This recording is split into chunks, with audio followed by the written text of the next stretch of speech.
saias! Sou a Bruna Marque, fundadora do Descomplicando Inglês Jurídico, e esse é um vídeo com mais uma dica de inglês jurídico.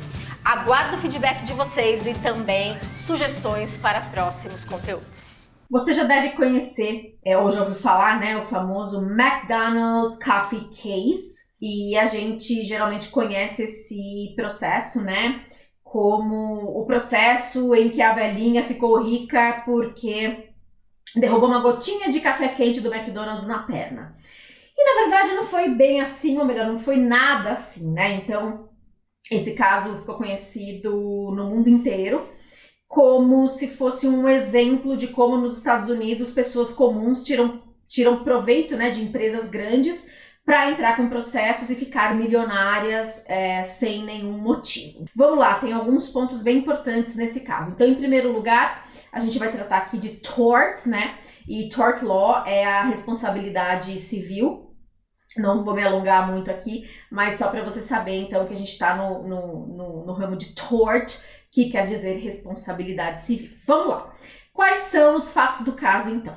A Stella Liebeck, ou Liebeck, as pessoas pronunciam de várias formas. Enfim, a Stella Liebeck foi ao McDonald's com o neto dela estava dirigindo e ela comprou café. Um copo de café. O neto dela, né, pegou o café, passou para ela e aí ela segurou o café, né, no meio assim entre as pernas e para ela tirar a tampa, para ela colocar creme, açúcar, o que quer que seja. E quando ela removeu a tampa, caiu um pouco do líquido nas pernas dela.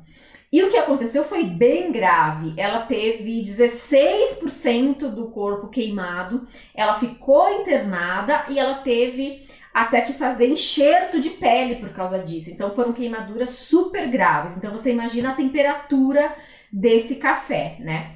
E aí o que aconteceu foi o seguinte, nos Estados Unidos, né, a gente sabe que não tem nada parecido com o SUS, por exemplo, então ela teve que bancar todas as despesas médicas dela, e as despesas médicas dela ficaram mais ou menos em $20 mil, e foi isso que ela foi pedir para a McDonald's, né, então ela saiu do hospital, pagou a conta dela e falou, olha, eu derrubei café nas minhas pernas, o café estava extremamente quente, e eu gastei $20 mil, você me dá $20 mil pra gente acabar com isso? E o McDonald's falou não.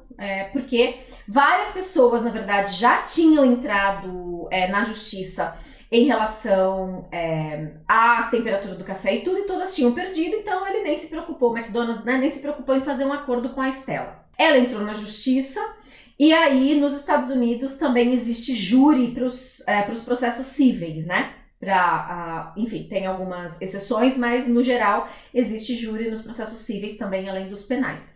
E os jurados resolveram, então, que ela tinha direito a mais ou menos $2 milhões por, enfim, vários motivos e tal. O juiz reduziu essa indenização, mas no final das contas o McDonald's fez um acordo com a Stella, pagou uma indenização para ela que ninguém sabe o valor.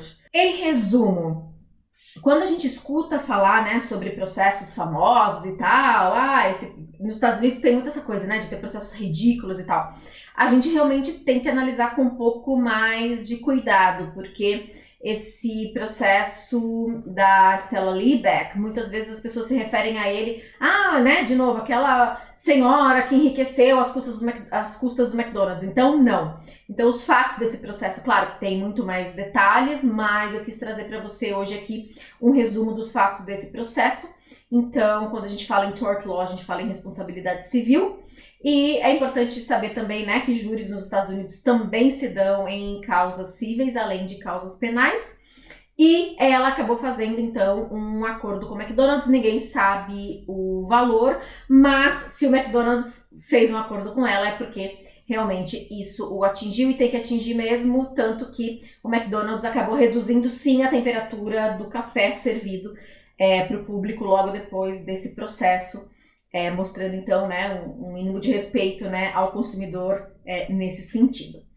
Até o próximo vídeo.